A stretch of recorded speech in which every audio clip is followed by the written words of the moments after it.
mountains.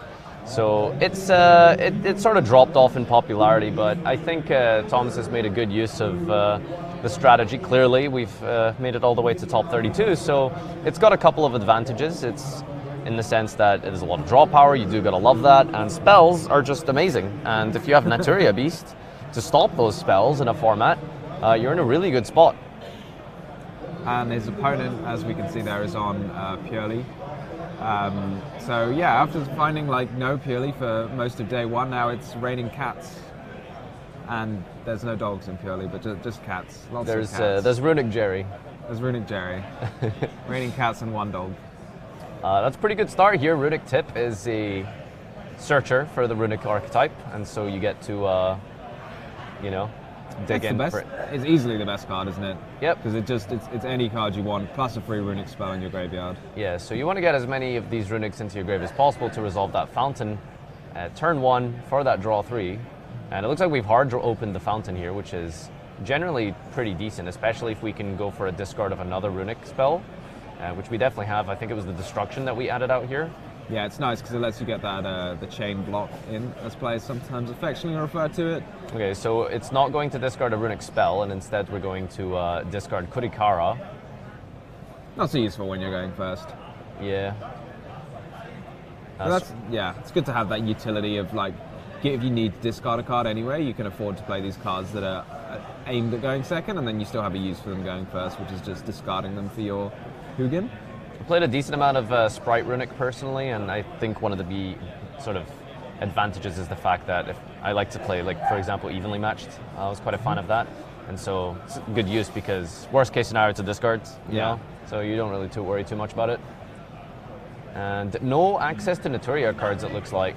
We're just going to have to go with old Fateful Destruction and I guess trying to draw into more Runic cards to stop our opponent with an Effect Negate, the Pulp of Flashing Fire, and I guess you can protect a body with your Slumber. Spell and Trap Destruction is pretty relevant as well. Yeah, especially against Pearly. Yeah, it's a very useful card. Is that a Sleepy Memory that was a Sleepy Memory. Yep, we're going to go for Pearly now. Cut at the deck, and this excavates 3. There we go, delicious. Straight into delicious there. That's pretty good. Alright, Smiting Storm. And that's a Dispelling. A Dispelling, yeah. Yeah, It so loops one out the hand, right? Yeah, so if your opponent adds a card from their hand that's not except in the draw phase. So, I don't know if this is the draw phase, actually.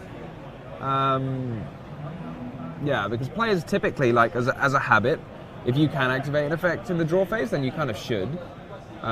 Because that way you can't be affected by Draw Lockbird, and also Runic Dispelling. But sometimes players miss that with Runic Dispelling. It's not normally when you read like except in the draw phase, it means like except for your like normal draw for the turn. So you're not allowed to activate it when your opponent just draws for turn. But also, I think it just says you can't activate it in the draw phase. So, but James is just emptying his hand anyway of the things he doesn't want to be discarded, which is a fair approach. Like you might as well get the sort of value of the discards by using them immediately, since you know you're going to lose that card out your hand regardless. Yeah. So you're going to lose one card, but if you like use all the cards you want to use first, then yeah, for sure. So this is a chain. So those 2 cards were banished for the Runic Dispelling, and now there'll be a chain of Purlily and Purely itself. We will see. Look, I look like the Freezing Curses came down on the Lily. That makes the most sense to me.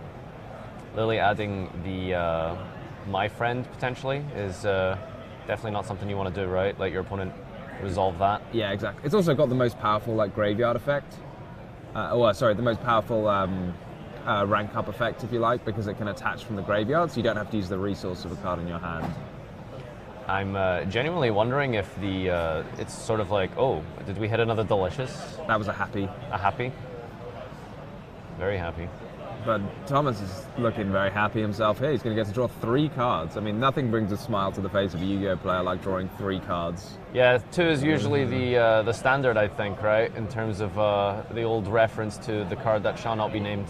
But 3 is pretty decent too. And of course, you want to get deeper and deeper there so that we can finally see that Naturia engine, since unfortunately we weren't really able to set up Nat Beast turn 1, which was I suppose the whole win condition of this archetype. The Purely deck runs a lot of spells. Yeah. So going for Princess Sprite. old school card, Princess Sprite. Takes 2 level 1s, you can detach and excavate a card, and I think if it's a spell or trap, you can add it to your hand. Is there any reason we're not just going straight into our Pearly line? Oh, wow. Hits a triple talents off the top there. Yeah, I think that's a good for Thomas not to, he was just not use any spells and traps. I guess you might as well use the Sprite first, because it gives you more, information before you make whatever your next play is. So purely he's got Happy Memory, and that means you'd have to upgrade into purely Happy. You have to upgrade depending on which spell you're using to do so. Mm-hmm. So in this case, you have to make Happy. Happy is not the. Is that Happy? Am I making the? Is that the searcher one? Up? Yeah. So it has this attack. So it's not the most useful when you're going first, but when you're going second, it's definitely one of the better ones, because it can search cards after it attacks. I think it's pretty strong specifically into the Hugin, right? Just because, it's a defense position monster that doesn't really affect you at all, so you're always going to be guaranteed to get a decent amount of attack in without too much risk of losing your monster. As we were mentioning, this is like another reason that it's really important to have your monsters in attack position where possible against purely, because it stops, you don't want to give them an easy attack either for the Happy or to upgrade into a Zeus. I mean, in this case, it's got 0 attack and defense, so you might as well have it in defense mode. But if your monster's in any way like beefy, you should probably put it in attack. Just as a concept of the runic cards, I find it sort of really, it's a super powerful idea that all of these cards all do the same thing. Like every single runic activates an effect, especially some from the extra deck, and then those extra deck monsters are like 3-fold choices. And on top of that, you have all of these other effects like your destruction, your interruption, your utility, your versatility. But there's a third effect of the runics, and that's the banishing off the top of the deck. Now, a couple of those resolving is probably irrelevant. But after a while, especially after a good back and forth of multiple turns, you start to lose a lot of resources off the top of your deck here. There's a Dark Ruler coming down from Thomas. I wonder if, I'm just curious if in the long term that can be a real detriment to Pearly. It definitely can, because they only have 6 main deck monsters that you really like. Well, as in the only kind of, there are hand traps obviously in Nibirias and things like that, but the only main deck monsters that it runs are the 6 purely monsters. So, and they do go through them quite fast, as we saw there. There were 3 in play already. So, and a couple got banished. So once you run out of those main deck monsters, then your spells don't have anything to summon, and that is enough. Yeah, James is going to pick up the cards there, because Runic as an archetype is, I want to say, quite slow. You're very much controlling the field, and one of the most, difficult or really powerful restrictions and conditions of the card is that you aren't able, you must skip your next battle phase. And because of that, it takes a long time to win. And I think, at least with inexperienced players, well, I'm not technically losing life points. I guess I'm still in the game. But the problem is that when you're against Runic, and they have 10 more cards than you. Yeah, they've just got full control of the field. Yes, you might be sitting there top decking, but you need to understand, especially in a situation in a timed competitive duel, you need to recognize when it's over. For sure. So James does that, obviously, in this game here, recognizing that that's definitely the end of the game here. Thomas is drawing 3 cards basically every turn, has full control, and yeah, it's time for game number 2. It might be the case that James, I feel like a few, maybe at YCS London, people probably would have had a side deck plan for runic decks. Definitely before, yeah. Yeah, but now I haven't seen the deck as popular as it once was, so it might be that people are thinking a bit less about it. And I'm looking, so Cosmic Cyclone was a particularly popular card, I think, so you can banish that runic fountain, which gets around it being added back or protected. I'm looking at the side deck here, and almost every single card in there loses the Naturia Beast, doesn't it?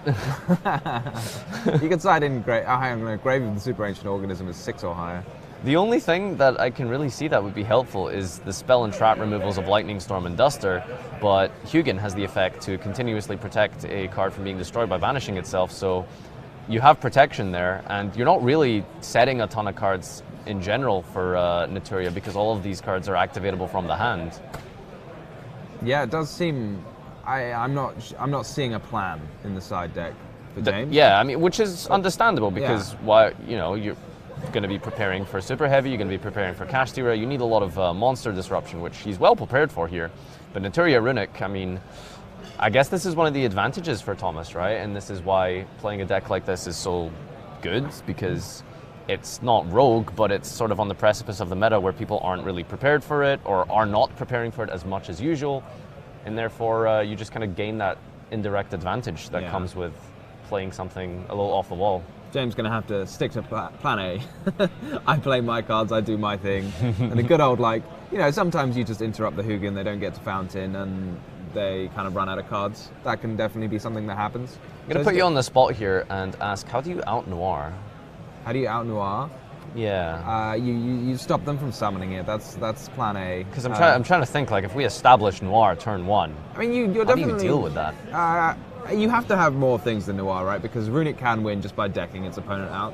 Yeah. So you don't actually need to. That's actually, maybe that is the win condition, just deck out. I'd like to also point out the fact that it's very fortunate that Thomas won the dice roll, because once you establish Noir, it's really actually quite difficult to out, and on top of that, it's very hard to maintain the advantage, because Noir spinning your Fountain is, that's sort of game over almost, doesn't it? Oh, for sure.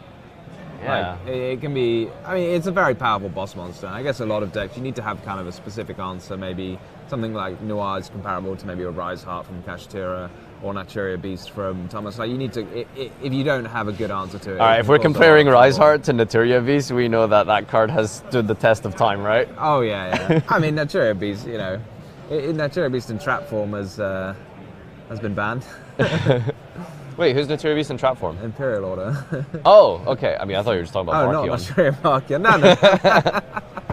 No. Not quite. Do you think that they swapped the levels around that would have like had a massive historical difference? I feel like 5 is like a very specific number because it's a normal summon level 4 and a 1 tuner, right? That just feels easier to make than a 6.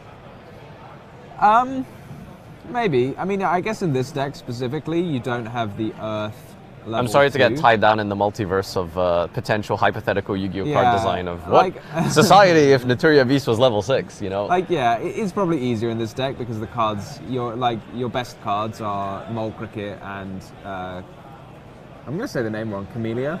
Yeah. So I think this deck is probably more convenient to make a Naturia Beast, but I mean the deck runs Barkion, it can make Barkion pretty happily.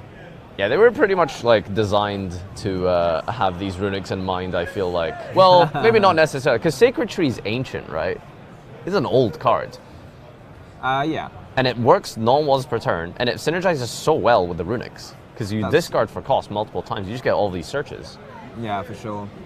Focusing up on James's turn here, this is a great turn 1. I mean, I don't think you can ask for better here. And he's got the trap card, so this is a potential draw 6. Do you want to tell us a little bit about the sort of Pearly engine in the get-go? I think draw 6 is ambitious, but yeah, draw a good Hypothetically. few. Hypothetically. So Sleepy Memory is the card that Nadir's talking about. So when all of the purely quick play spells grant whatever they are attached to an extra effect.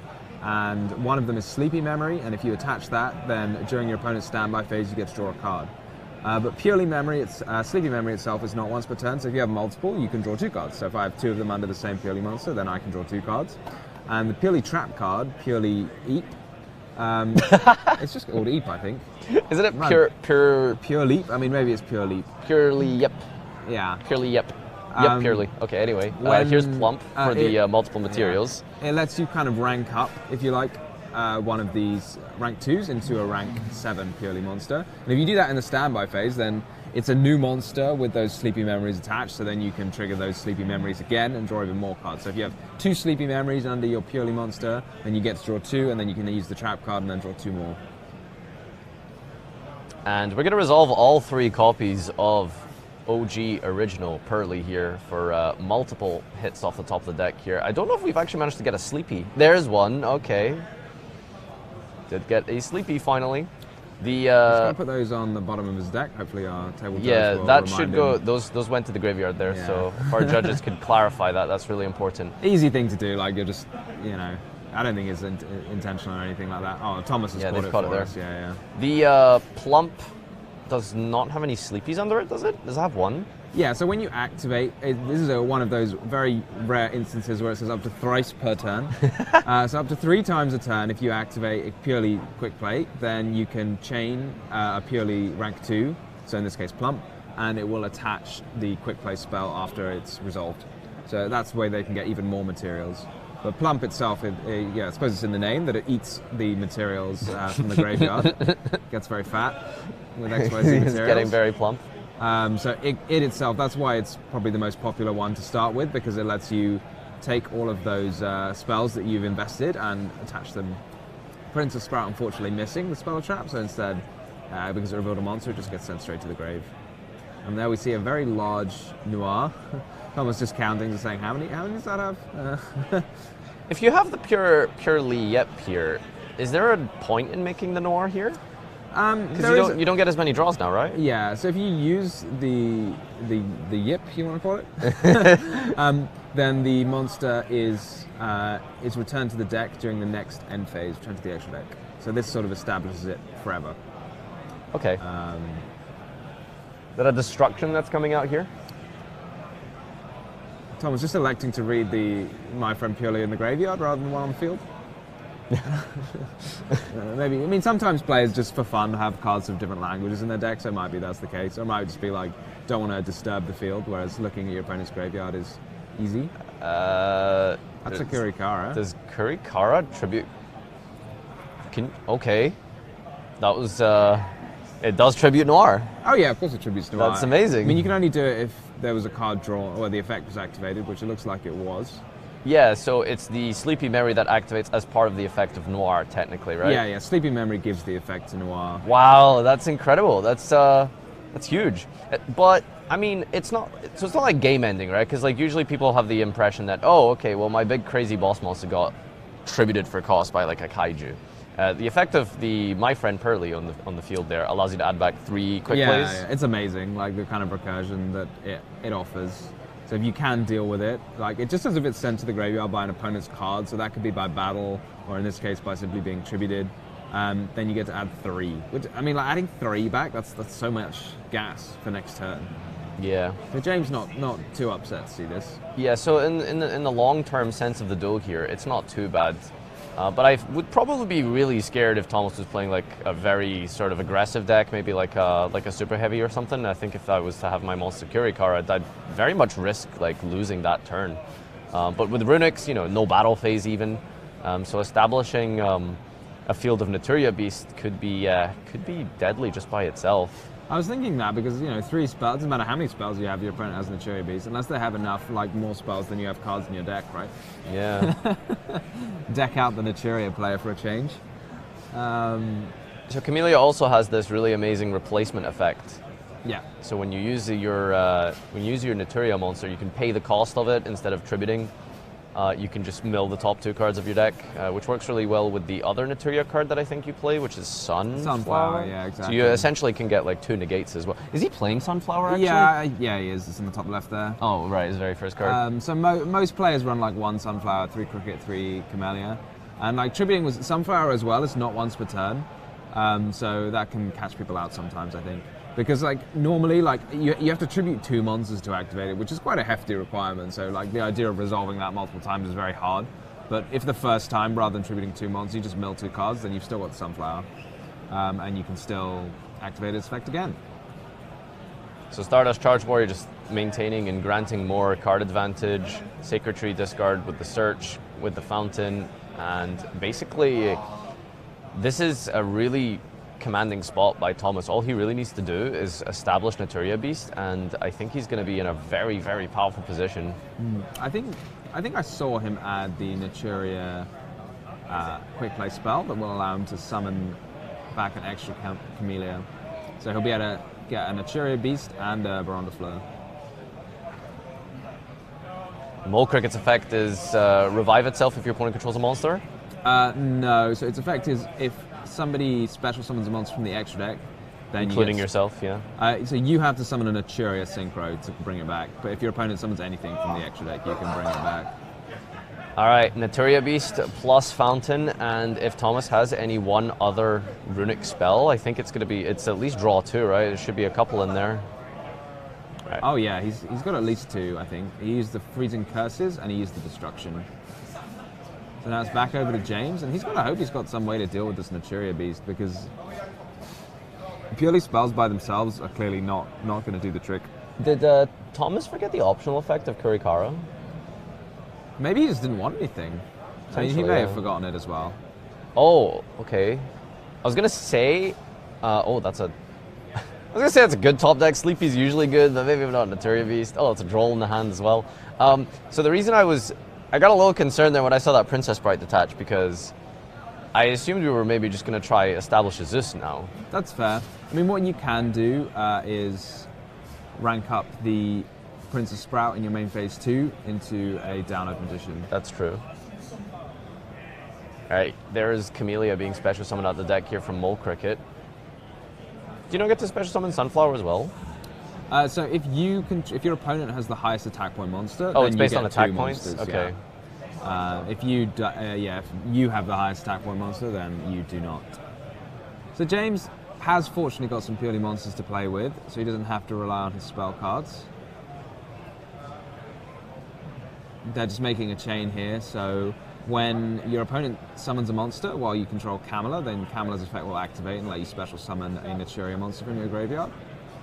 So that's what Thomas was doing, and then in response, using the monster that was just summoned, E Purely Beauty, Thomas was trying to negate the Camilla, prevent the Mole Cricket from coming back. Here we go, this is very much looking like a Zeus, as you predicted. Zeus angle against Runic is, I suppose, one of the only ways you really have to deal with the multiple disruptions, as well as the floodgate effect of Naturia Beast. There he is. It's interesting. I'm not sure why he would be using it over the... he could have had a 4 material Zeus rather than a 2 material Zeus. Could have put it over his beauty there, the Downerd and the Zeus. But he doesn't look like he was that interested in using it this turn, given the number of cards that he's setting. Yeah. Why do you think we're not just Zeusing and then playing again?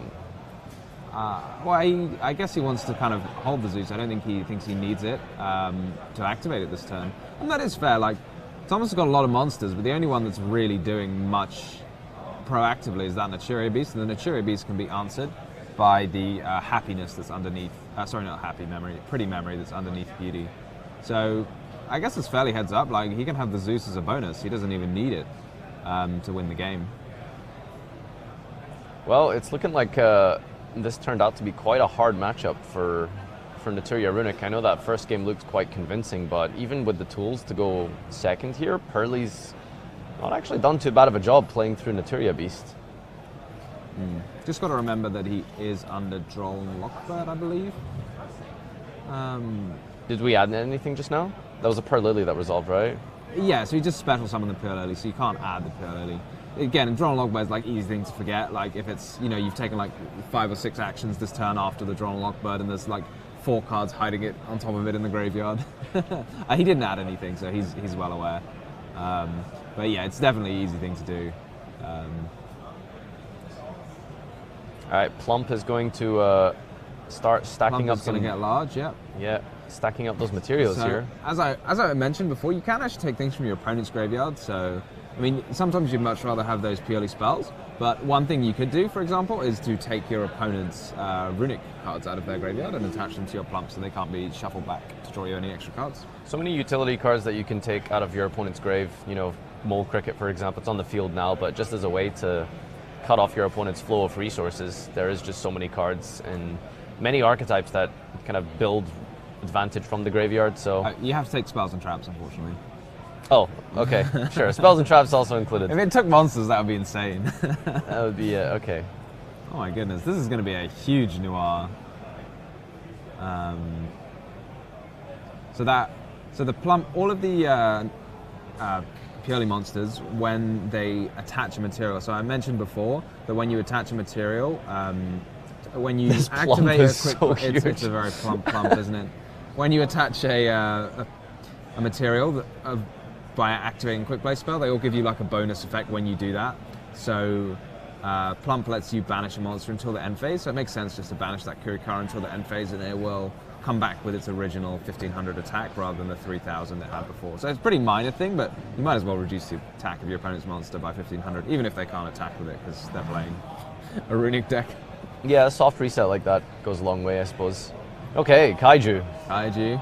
I mean, kind of had the same outcome as last turn, where we add back all these cards. But I suppose dealing with the noir is really important, because spinning the fountain is going to be quite detrimental. But at the same time, Thomas is so low on cards. Yeah, he's only got the one card left in hand, so it can't be fountain and a runic spell. And James is more than happy. He's going to get to add back 3 more, I believe. I'm not 100% sure of this ruling, but that's, luckily for us, we have table judges. Because my friend Purely says when your opponent, you lose a Purely monster by your opponent's card. And obviously, like, the kaiju is kind of your card by the time it's on your field, even though you don't want it to be. Like, it's very much an imposter, but it is yours. But yeah, I think James and Thomas seem to know the ruling better than me, which is good. Blessing for Camellia, which is going to be attached on here. No, it just gets negated. Okay, it's just negating it with the. All right, and then James not messing around. Like, you've got no cards left on the field, so no cards in the hand, so we're going to get rid of basically everything. So Thomas down to pretty much nothing, with the exception of the only kind of resources he has is a couple of runic spells in his grave and that mole cricket in his grave, but probably not enough. James has got a healthy size hand there. Do you feel like that Zeus was necessary?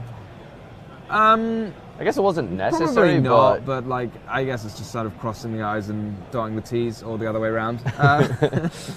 Crossing the I's, dotting the T's. Yeah, you're going to have some strange looking I's and T's there. But you're writing in hieroglyphs there. Yeah, I guess like the only thing that I could see Thomas doing was making a Baron de Fleur, which may have answered most of James's board, so I guess why not get ahead of it. Per Lily, 4 spells is like the dream setup here, really. Yeah, there's a lot of this is going to be very difficult for Thomas to get out of. So he's got a mole cricket, and that's basically it. We talked a little bit about the discard engine that Pearly has on offer at the start, and I think a theme we've seen, at least so far at this tournament, is every Pearly player we've taken a look at, none of them play a discard engine. They just play all the Pearly cards, all the requirements, and then just an entourage of hand traps and defensive cards. Why do you think that is? Why do we not like using Dark Worlds? Do we not like searching with snow? What's the issue? I asked him now, and he said he was in particular afraid of like Dimension Shifter, because these are just more cards. Like the Purely cards all do like going to the graveyard and can be fished out again with Plump and stuff like that, and like my friend Purely. So Dimension Shifter is pretty annoying, and then the discard engine will only be active, like it will be... Just loses harder too. Yeah, it's more cards that are very affected by Dimension Shifter, so that's possibly a reason. In general, I think it's great to maintain resources and summon a bunch of Purely monsters from the deck. There might be, some players use the term like win more, so it's like if you're already playing and you've got access to all of your engine, it's great, then you can do even more things if you have this discard engine, but you'd rather like, win by just enough than win more, and that way you have that extra consistency to play going second. Make sure you draw hand traps instead of like a Shadow or a Snow, which obviously can't interrupt your opponent. I think that when you're in a dueling situation that provides all kinds of situations of your opponent having negates or banishes, basically when the game is so sort of pivotal within the first couple of turns, you need as many of your cards to be live as possible at any one time. And so something like a hand trap is more often and more likely to be live, especially in a situation where you lose a dice roll, than something like the draw engine and such. Yeah. And so to be able to guarantee that you at least have a chance of playing at any one time during a duel, then hand traps are just always going to be, I suppose, more live and more consistent at dealing with threats than discard engine would be. At least maybe not in a situation where the meta was Kashtira and you have to establish like a graveyard. Yeah. I totally agree. So Thomas there using his one mole cricket. I don't know, you do often run out of Naturia cards. It's a very easy thing to do, and you often run out of They loop each other quite well, don't they? Sorry? They loop each other quite well, right? Yeah, but once they go out of the deck, they're never going back into the deck, so you run out of cards in the deck. Yeah, we got Sunflower and walling up with our final copy of Camellia, I think. Oh, can Mole Cricket summon Mole Cricket? It can, yeah. One of the few cards that do that. I mean, it's not like you can only use the effect of it once per turn, so it's not like making a 5-monster field on your opponent's like turn. A wall of 0 attack monsters is not very threatening, and these can be like tidied up by. He's got the pretty memory attached to beauty. He's got the happiness, which can just attack over any of the Ozonaturas. Just think about the amount of advantage we'd be able to build here if we can Mo Cricket for double Tornado or Cherry, or what's the floating one? Yeah, you're pushing me here. I remember the wall. Oh, double. Wasn't there like a duplock of sorts for Naturio?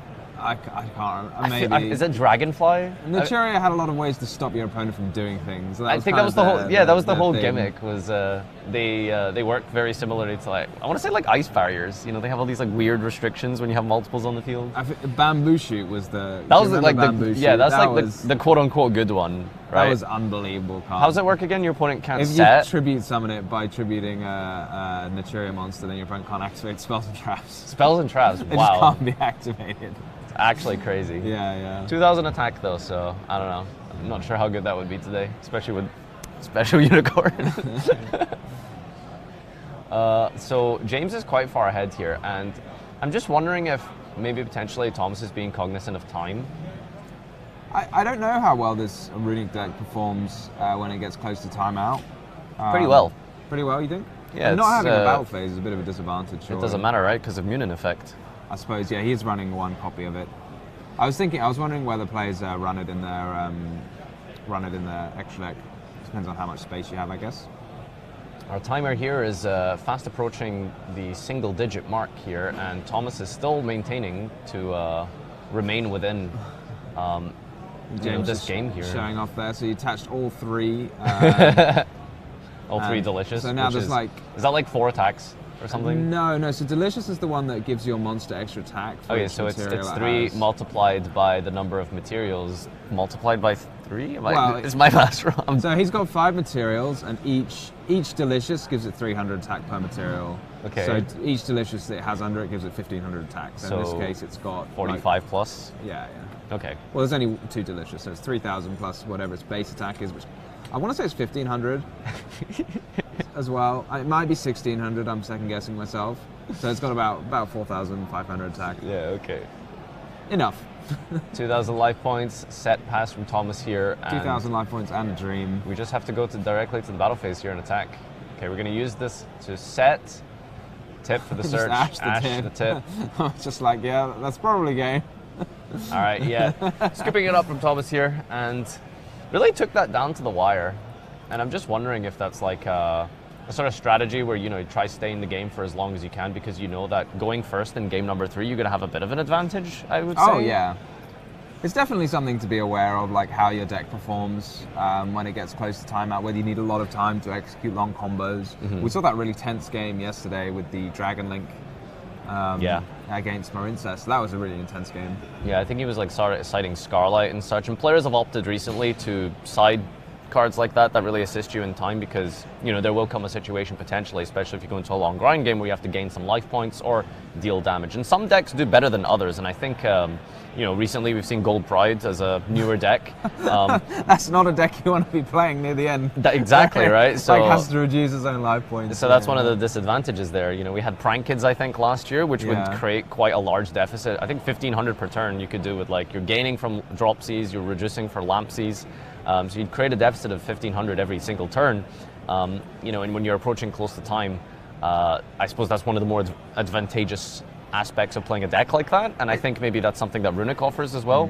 It's a nice little bonus to have cards that just give you, like, in-engine ways of gaining extra life points or dealing a small amount of damage to your opponent. We do see the Moonlit Chill in the list for the purely player. So that's a hand trap that also has a little complementary bit of burn I was going to damage. mention, I think you have to attack over the monster that's been negated, or when it leaves the field. It has to leave the field, yeah. So you negate something, and then when that monster leaves the field, they take damage equal to its attack. I wonder if that's a particular, like, sort of deliberate effort for the burn damage there with Pearly, because I think normally people generally play Veiler before they start putting in Moonlit, but maybe there was a world where, Pearly can go to time, can be a grind deck, and so having that, burn damage coefficient sort of assists you in time. Yeah, there are ups and downs, because the Moonlit Chill is a card that can be used under a Rise Heart, whereas Effect Veiler can't. But as we saw in the previous feature match, actually, there was quite a lot of utility to having your hand trap be a level 1 monster. So that DD Crow, like the fact that DD Crow is just a level 1 monster that could be normal summoned, was actually really clutch. So picked up Effect a Veiler talent does with have the that. Princess Sprite, so it works out. So it does have that going for it in the purely deck specifically.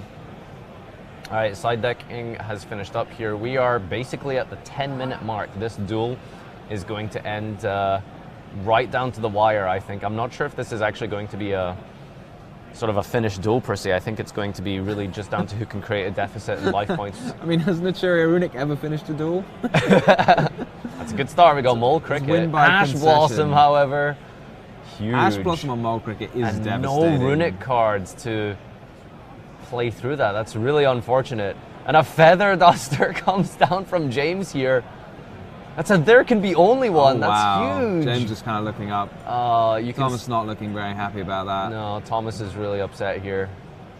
Oh wow, yeah. Thomas has a Sacred Tree in his hand. Got a And Droll maybe coming down. yeah, Droll and Lockbird on the resolution of the Purlily here, getting the My Friend. Is there anything else you can add with Purlily to maybe like play around Droll? Because a search card, adding a search card feels sort of, not great into Droll. It depends what you need. Like if you have purely spells and traps, that if you need to get access to some quick play spells somehow. So if you don't have any, there's nothing else you can do really. Like you need it, but there are other targets for it. So there's the trap purely Eep and the field spell, which purely Street, which is not in the list. So I can't get over the way you say that. Purely Eep. Purely Eep. Maybe it's supposed to be pure Leap. Purely Yep. Well, Okay, one way alright. to play around Feather Duster on your There Can Be Only One is to have another copy of There Can Be Only One, and that's looking very annoying, but has James got a response? Got a Chain Book of Moon, so he will get to search. I'm assuming he's doing that so he can... Oh no, this is very heads up. Can you see what's about to happen here? Yeah, I was actually going to point out that I'm not sure if I would have maybe played into my normals. Oh, okay. Well, I suppose he doesn't need to throw it out just yet, but he does have a Lightning Storm in the hand. Yeah, that's very, strange. I assumed he was doing that exactly so that he could activate Lightning Storm, but then didn't activate the Lightning Storm. Now, so. the danger here is that he hasn't used Lightning Storm to clear the There Can Be Only One, because I'm assuming what he wants to do is gain more value over the course of the next turn with more sets or whatever that Thomas establishes. But the problem is that if Thomas gets to the Runic engine, then Hugin's going to be online, and Hugin is going to stop Lightning Storm. Yeah. I'm interested there. I thought he was playing the Book of Moon specifically just to prepare to activate Lightning Storm. I feel like that's the only reason you would use Book there, right? Was to make sure because I mean, otherwise he's just set his own monster and didn't really do anything with that. Yeah. I don't know how much There Can Be Only One restricts the Naturia player. How many defense does that have? I thought it had 100. Isn't it 2,000? Is that 2,000? When did this happen? I'm not sure if it's exactly 2,000. I know it's large. Is it purely itself that only has 100 defense? I know they have very, very tiny attack, maybe even 100. Actually, yes, 100 attack because Thomas is on 79. But he should have taken more damage, right? Thomas should have taken more damage here, maybe. I'm sure the judges are on the life points and they've gotten it correct. Here we see a very rare, just activating Naturia Sacred Tree as a trap card. That doesn't happen often. I think last time I've maybe seen this resolve with the on-field effect is it randomly works kind of okay in trap tricks. So you contribute an Earth plant and special summon an Earth insect, or you contribute an Earth insect and special summon an Earth plant. Yeah. Is there a way we can get it off the field for a search? I mean, it's doing quite a lot here. Yeah, no, I mean, in general, it's... Oh, you can just send with Camila here for a Sacred Tree to get another search. And this is really strong. We're into our Naturia engine. Still no Runics, but I think once you establish Naturia Beast, if you can make this stick, that's going to be absolutely massive. Yeah, I don't know if... hang on, Naturia Beast is a beast. It makes you question all of your what type everything is when someone flips There Can Be Only One, Because Mulcrick is an insect, Camilla's a plant. And then you go into a beast, right? I think it's beast all legal. Beast is a beast, I would guess. Yeah. Barkion's a dragon. What's Exterio? Exterio? A fusion of a beast and a dragon. What do you get when you fuse a beast and a dragon? It sounds like the start of a very weird joke. A beast and a dragon walk into a bar. Oh, okay, we're going to go Naturia Blessing, bringing back our Mole Cricket. And here we go. Naturia Like Beast. the beast is coming out. Yeah, there it is. Naturia Beast negating any spell that James is going to activate on the rest of this duel here to negate for the small cost of milling 2 cards, which, by the way, is actually really good for I was going to say, is that Runic. a cost? Is it a cost, actually? I mean, it is a cost, but, you know, Yeah. is it really a cost? Yeah. Or is it a bonus? Yeah, like cards, you know, people often include cards in their deck specifically to mill cards. So paying it for cost is not really an issue. You can hit trees, you can hit runic spells, all of which we're very happy to do. Now this is really important for Thomas here, as we are halfway through the duel here. You know, we started with 10 minutes, we're on 5 minutes left here, and we've established ourselves in the lead here with some direct damage. And that's, I think, a very comforting position for Thomas to be in, because I think he's going to be quite happy to activate any runic spell that he might pick up now. Oh, this quite was a bit of a comfortably. mistake from Thomas here. Oh, the zoning issues! Easy to do near timeout, but it's always something you've got to be aware of when you're playing against a purely deck. That zone directly under either of the extra monster zone is very vulnerable to that relinquished anima.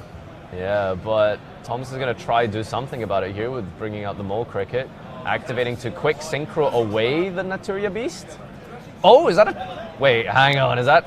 What are we making here? I don't even know. Oh, it's a Fleur. Oh, Baron the floor, okay. I thought it was Trishula. Now, don't put it in that zone. Come on, just put it put it in a zone that's like not near... I mean, there's probably only one relinquished anima, but you know, you just had... Unless the anima is so important that we're playing 2 because of Kashtira. James' body language has completely changed. He went from like looking absolutely crushed after the first turn to looking a lot happier now that he's in... Well, I mean, I guess he's definitely in the lead. He's got rid of the Naturia Beast for James, but no way to follow it up. Thomas just needs 1500 damage here and not restricted by any... You know what I think is like really interesting? In game 1, Thomas won with pretty much exclusively runic cards. And now in game 3 here, he might win with exclusively Naturia cards. I know there can be only one, I was but going to still. say, that's also a pretty clutch... yeah, he's not played any runic cards this game. So, I mean, they do have synergy between With and without each other, you know? But, like, yeah, they're perfectly happy playing by themselves, it seems. The spell top deck from James. I think it was a monster he just picked up there. Was it a Pearl Lily? Let's see if he can do anything here. That Harpy's Feather Dust has just been in his hand. Is that? Oh no, he's used The Harpy's Lightning Feather Storm, Dust. you mean? Yeah, Lightning Storm. Yeah, I think he's probably recognizing how it was really important to have established the yeah, I was intrigued. I don't know what was going on with that Book of Moon. I thought he was going to use it. Or maybe that he was, going to use the Lightning Storm, or maybe that the plan was to like free up. He still hasn't used Lightning Storm? Well, there's a Baron de Fleur, so... I mean, you might as well bait it, right? Well, it doesn't matter. Where it's the end of the duel, it's over. James has unfortunately fallen to Naturia Runic here in top 32. It's really cool to see like an uncommon pick and, you know, have that one player representing it. You can see the players here just kind of discussing the game. Thomas with that big smile on his face as you would be going into top 16.